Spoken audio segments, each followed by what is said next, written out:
지금 북한이 미사일 엔진 발사 시험장을 해체하니 유해를 오늘 7월 17일 정전협정일에 이렇게 맞추어서 돌려보내서 미국의 성의를 보이니 이런 이야기를 하면서 종전선언을 압박하고 있고, 한국이 이제 중국까지 끌어들여서 1대3으로 해가지고 8월 달에 이 종전선언을 하려고 시도하고 있습니다. 왜 이렇게 집요하게 북한, 중국 또 여기에 동조하는 한국 정권은 정전협정을 맺으려고 할까요?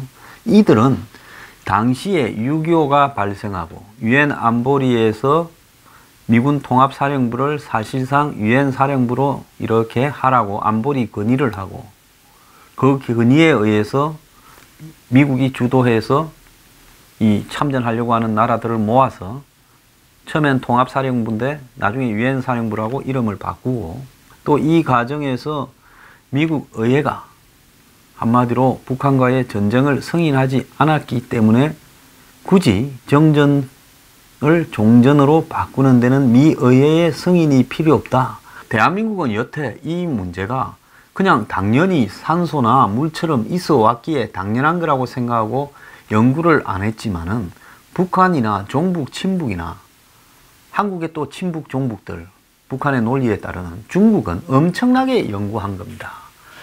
유엔 사령부가 정말 법적인 어떤 근거가 있느냐, 그리고 유엔 사령부를 해체하는 부분에 있어서 종전선언이 되면 유엔 사령부가 해체되어야 되느냐, 그러면 해체하는데 미국 의회의 동의가 있어야 되느냐, 이런 부분들을 지금 북한은 그걸 갖다가 필요 없다, 그냥 종전선언을 해버리면서 유엔 사령부는 미국이 정부가, 트럼프 정부가 해체한다고 유엔하고 미군에다가 지시하면 끝난다, 이렇게 지금 보고 있는 겁니다. 법적인 검토 결과요.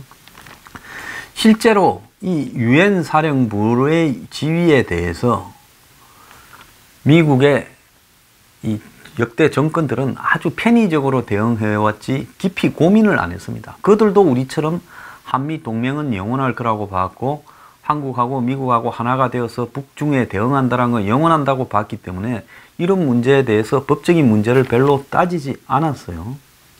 자, 그런데 북한의 계획대로 종전선언이 되면 유엔 사령부가 해체되는 부분이 이렇게 연결되면서 평화협정까지 가버리면 그냥 자연스럽게 한미동맹이 파기되는 이런 구조가 물타듯 순조롭게 가게 될 것이냐라는 부분에 대해서 이제 한번 생각해 볼 필요가 있다는 거죠. 근데 미국의 보통 대통령이 어떤 긴박한 상황이 되면 선제적으로 이 행정명령 형식으로 군을 보내고, 나중에 그 부분에 대해서는 빠른 시일 안에 의회의 승인을 받아야 되는 겁니다.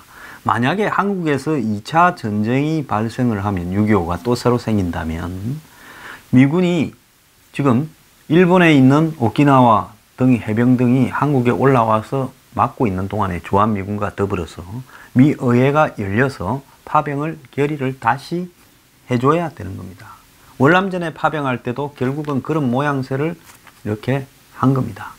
당연히 미국이 6.25 때 긴급 서미스 부대인가를 일본에서 한국으로 보냈지만은 본격적으로 파병을 할 때는 미 의회의 과정을 거친 겁니다. 그러니까 유엔에 가서 미국이 통합사령부를 구성해서 그것을 유엔 사령부 성격으로 해서 지금까지 가져오는 부분이 가능했던 겁니다. 그런데 문재인 정권과 김정은, 시진핑은, 남북중은 지금 종전선언을 하는 것이 미 의회의 승인이 필요 없다, 이것은 상징적 선언이기 때문에 필요 없고, 일단 종전선언은 트럼프만 동의하면 그냥 행정적 행위로 해버리고, 그리고 평화협정을 맺을 때 그때야 미국 의회에서 결국은 기존에 있는 주한미군 철수라든지 이런 것도 있기 때문에 그때 미국의 의회의 동의를 받든지 하면 될 거 아니냐. 어차피 그때는 미북 수교까지 수반되는 부분이기 때문에 미 상원의 동의는 필수적이다. 그때 가서 하자. 이제 이런 식으로 지금 하면서 종전선언을 끌어내고, 이제 한번 넘어지기 시작하면 더 이상 방해 못할 거라 보고 그냥 타고 넘어버리려고 하는 거죠. 그런데 과연 종전선언에 대해서 미 의회가 승인 없이 트럼프가 그냥 유예 좀 돌려주고 지금 북한의 하나마나한 쓸모없는 핵 관련 부수적인 시설들을 이렇게 파괴하거나 해체한다고 종전선언을 해줄 수 있느냐? 저는 불가능할 거라고 보고 있습니다. 이미 미국 의회에서 민주공화당 할 것 없이 북한과의 진전되는 부분에 대해서 엊그제 폼페이오를 불러서 혼을 냈습니다. 자, 트럼프가 북한과의 종전선언을 하게 되는 부분은 미국이 6.25 때 안보리 결의에 의해서 이 15개국, 미국까지 포함한 16개국의 군대를 이렇게 통합군을, 사령관을 맡으면서 그 통합사령부를 유엔사로 붙이는 과정에서 그런 것들이 미국 의회 내부에 다 결의를 거쳤기 때문에 사후적으로라도 지금 이 유엔 사령부의 해체에 관련되는 종전선언, 즉 미국이 대외적으로 맺은 정전협정을 종전으로 바꾸는 국제적인 협정에 바꾸는 내용에 관련돼가 있는 일종의 조약이기 때문에 이 조약을 중요한 걸 맺는데 미국 의회의 승인 없이 맺느냐? 불가능한 거죠. 그리고 그 조약은 결국은 유엔 사령부의 지휘라는 부분을 해체하느냐 마느냐하고 100% 연관되는 부분인 겁니다. 정전이 종전이 되면 정전을 관리하기 위한 유엔 감시기구 사령부는 이제는 필요 없는 겁니다. 그렇기 때문에 이걸 의회의 결정을 거치지 않고는 절대 불가능하다. 그런데 이 부분을 한국이나 북한은 트럼프 수준에서 그냥 해결하라고 하면서 이게 불가능한 것을 가능한 양 지금 이야기를 하고 있는 겁니다. 자, 이런 부분과 관련해서 미국의 지금 입장이 트럼프는 폼페이오하고 어차피 이 사다리에 올라탔기 때문에 김정은이 흔들더라도 웬만하면 여기서 안 내리려고 붙들고 버티겠지만은 미국의 의회나 이 정치의 입장은 그러지 않습니다. 펜스 부통령이 북한이 자국민에 대해서 유례없는 잔혹한 행위를 하면서 70년 3대 권력 유지 수단으로 삼아왔다라고 비판을 했습니다. 자, 펜스 부통령이 이 국무부에서 열린 종교와 자유 정진을 위한 장관급 회의, 미국 시간으로 어제 있었습니다. 여기에서 중국에서 발생하고 있는 인권 탄압 사례를 소개하고 북한의 실태가 중국보다 더 열악하다면서 북한 지도부는 자국 국민들을 상대로 고문, 살인, 강제낙태, 노예노동을 자행하고 이는 북한이 70년 넘게 권력을 유지해온 수단이라고 말을 하면서 미북 관계 개선과 비핵화를 원하지만은 북한 지도부는 주민들을 빈곤으로 몰고 잔혹하게 대한 사실을 피할 수는 없다라면서 강력하게 비판을 했습니다. 자, 그러면서 회의가 열리는 오늘 이 시점에도 13만 명의 북한인들이 잔인한 노예 노동시설에서 종신형을 살고 있다라고 이야기를 하고 용서하지 않고 체계적이며 지속적인 한편 치명적인 탄압이 이루어지고 있고 기독교 성경을 소지하는 것만으로도 사형에 처해질 수 있다고 하면서 북한 정권에 의해 기독교인으로 지목된 사람들은 장기적으로 처형되거나 가족들과 함께 북한의 강제 수용소로 보내지는 형을 받게 된다. 이 말을 했습니다. 베트남 워라는 10부작 미국 PBS 다큐멘터리를 보면요. 호치민이 1945년에 일본이 베트남을 점령하고 있다가 발을 빼고 그리고 프랑스하고 디엠비엠프 전투에서 54년이니까 이겨서 베트남 월맹을 이렇게 전부 점령을 하니까 80만 명이나 되는 이 가톨릭을 포함해서 일부 불교까지 신도들이 다 남쪽에 베트남을 향해서 사이공을 향해서 내려갔습니다. 한국도 6.25 때, 1.4 후퇴 때, 그 다음에 함흥철수 때 수많은 기독교인들이 다 남쪽을 향해서 내려왔습니다. 자, 펜스는 탈북민 지에나라는 여성을 소개하면서 자신이 한국에서 이번에 그 평창 올림픽 때 와서 만났는데, 지에나 씨는 어머니로부터 이 받은 성경을 소유하고 있었다는 이유로 수감 고문을 당했고, 탈출에 실패하자 태어나지도 않은 아이를 강제로 낙태하도록 했다면서 이 북한의 실태를 강력하게 비판을 했습니다. 자, 지금 한국 정권은 미국을 향해서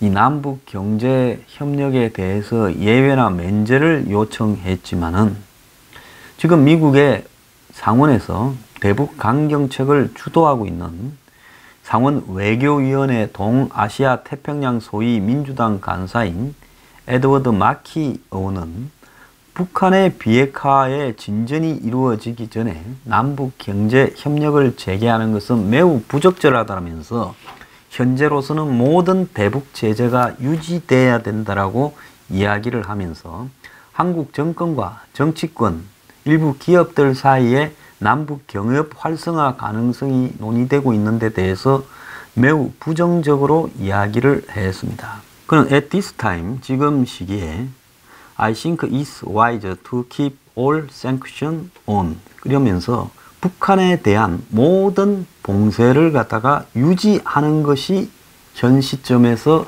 현명하다고 이야기를 했습니다. 자, 그러면서 남북 경협 재개를 위한 제재를 완화하기에 앞서 입증할 수 있는 비핵화 관련 진전이 북한에 의해 이루어진 것을 보고 싶지만은 현재로는 그럴 일이 한 개도 없다. 즉 북한이 비핵화를 하고 있다는 데 대해서 미국 의회에서는 인정을 하지 않는다는 겁니다. 그런데 여기서 한국당의 김성태 원내대표가 하나 해명해야 될 게 있어요. 자, 마키 온실 관계자는 지난주에 한국의 원내대표를, 그 노회찬 도 따라갔죠. 홍영표 무슨 김성태 노회찬 이래 갔잖아요. 그래서 마키 온하고 면담을 한 모양이에요. 이 아태 소위 간사니까. 그래서 이들이 남북 관계 진전에 개선에 진전을 이루고 싶다라는 부분을 이야기를 했다는 겁니다. 자, 한국 정부의 제재 요청 문제는 코리가드너 공화당 상원 의원이 공개 청문회에서 폼페이오에게 이 폼페이오 장관한테 질문을 했지요. 뭐라고 했는가 하면 한국이 북한과의 추가 활동에 관해서 미국에 추가적으로 제재 완화를 요청했느냐고 물었고, 폼페이오는 한국 정부가 유엔에 제재 유예 요청을 했다라고 밝히면서 한국이 요청한 유예 리스트는 남북 간의 활동이 제재에 일치되는지를 확인하기 위해서라고 생각한다면서 대북 제재는 인도적 지원처럼 예외가 될 수 있다고 쓱 북한한테 한국이 뭐 좀 주는 거를 폼페이오는 마치 봐줄 듯이 의회에 이야기를 했는데, 가드너 의원은 미국이 그런 제재 완화를 고려하거나 승인하고 있는지 거듭 물었어요. 그러니까 폼페이오가 이제 궁지에 몰려서 이 남북 서해, 동서해 이 군사 통신선과 관련해서 한 건의 유예만 요청을 했고 다른 유예 요청들은 검토하고 있고, 그렇다고 하니 가드너 의원은 거기에 대해서 진행 상황을 바로 의회에 이야기해라고 말을 하고 있습니다. 자, 그런데 한국 언론에 따르면 지금 램퍼터 미국 국무부 동아태 차관보 부차관보 대행이 한국에 와서 어제 한국 기업의 경협을 담당하는 기업 관계자 10명을 만나서 비핵화의 진전이 없는 한 경협에 대해서 부적절하다는 입장을 직접 밝혔습니다. 자, 이거 매우 예외적인데요.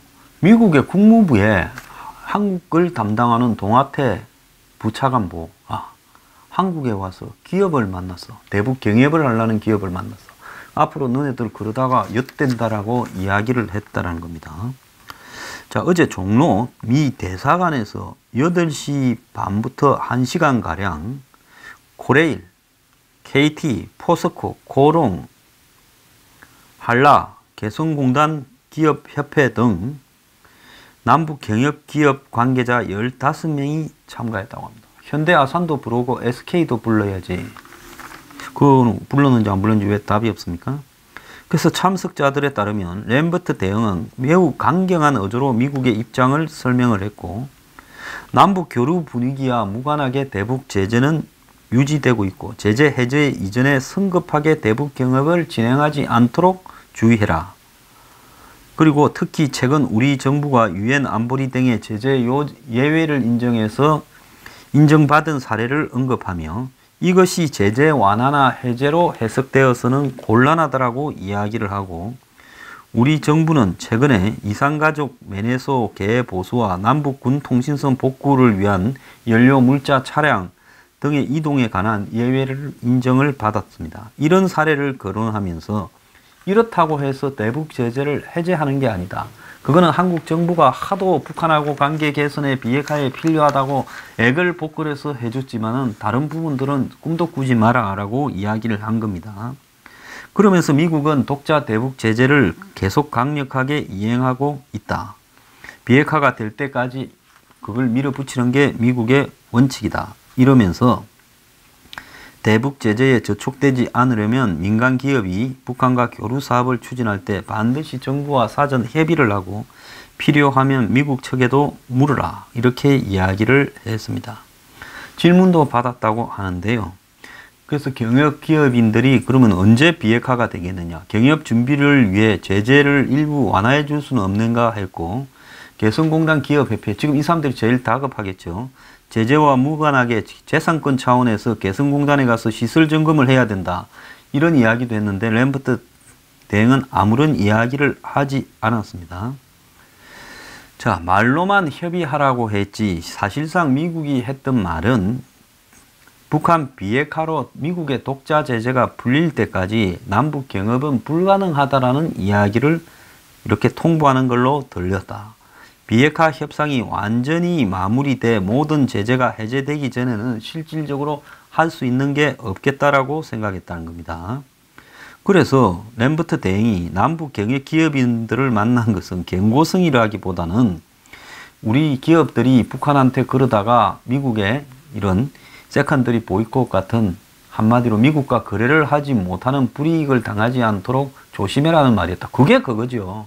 외교부는 말귀를 못 알아듣습니까? 자, 램버트가 이렇게 올 때 폼페이오는 조명균이하고 통화했다는 거예요. 폼페이오가 강경화를 상대하는데 조명균이하고 통일부 장관하고 통화를 했다는 것은 예외적인데, 폼페이오는 미국에 가서도 이런 한국이나 북한 편 좀 들어서 북한 말 잘 듣도록 해보겠다 애를 쓰고 있지만 미국에서 하도 깨져서 까딱 잘못하다가는 통일부 장관한테 남북 경협 뭐 이러다가 큰일 날 사태가 벌어지니 당신이 알아서 잘 말하거라. 이렇게 말을 한 걸로 보입니다. 네, 이 와중에 북한산 석탄을 싣고 한국에 입항했던 선박이 불과 2주 전까지 한국을 드나들었는데 위법 행위를 저지른 배가 20번 넘게 한국에 정박했지만 억류가 이루어지지 않았다라고 이야기를 지금 미국의 소리 방송이 했습니다.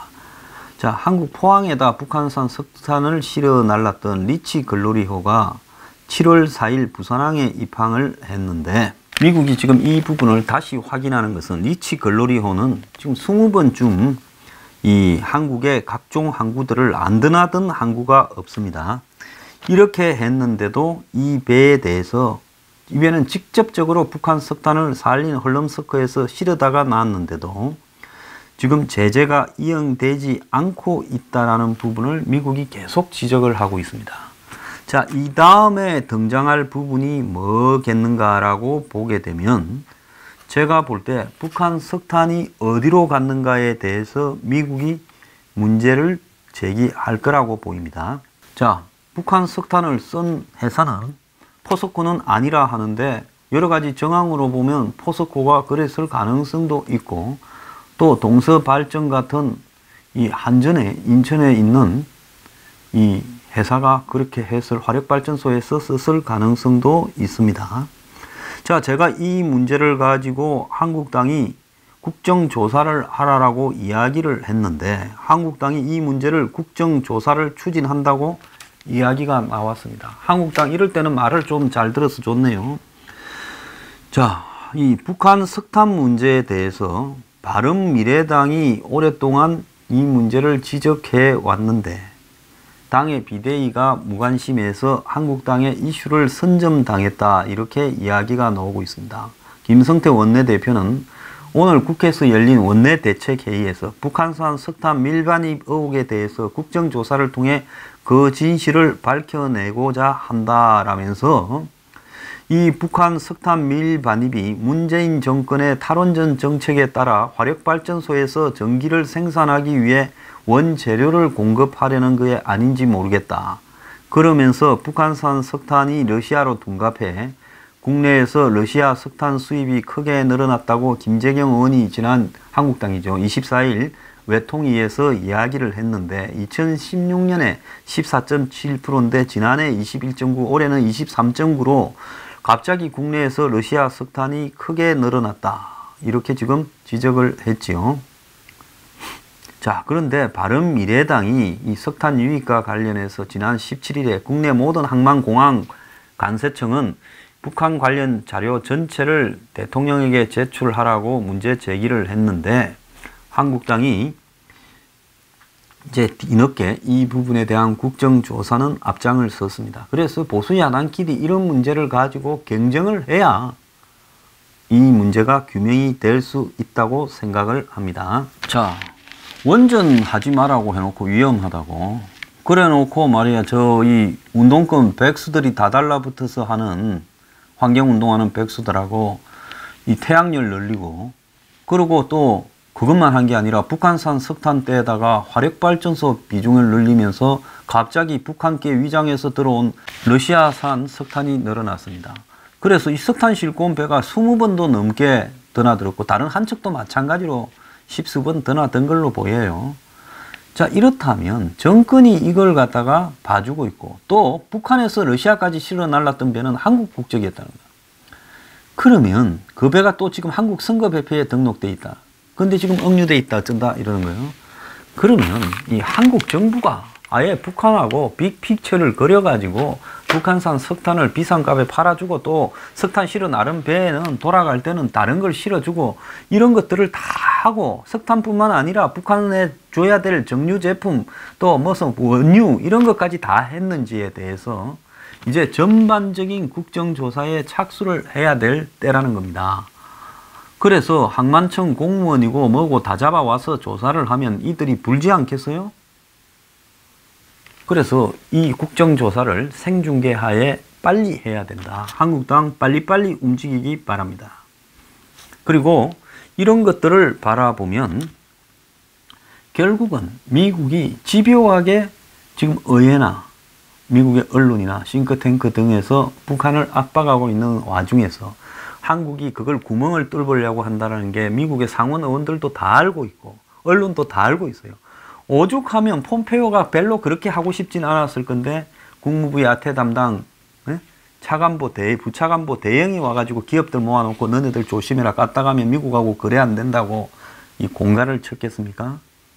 그러면서 지금 북한산 석탄에 대해서 국회 국정조사가 빨리 열려가지고 문제는 문 정권이 북한하고 거래를 한 내용이 빨리 드러나게 되면 한국 정부 자체가 미국의 세컨더리 보이콧에 걸려가지고 만약에 한국 제철회사가 여기에 관련됐다면 제철회사는 미국의 철강 수출이 금지되고 한국의 전력회사가 여기에 관계됐다면 그가 미국의 금융망에서 예외로 되고 이런 부분들 해외에 무슨 전기 수출 관련해서도 논의할 수 없는 이런 상황이 될 거라고 봅니다. 이 부분요 빨리 규명이 돼야 됩니다.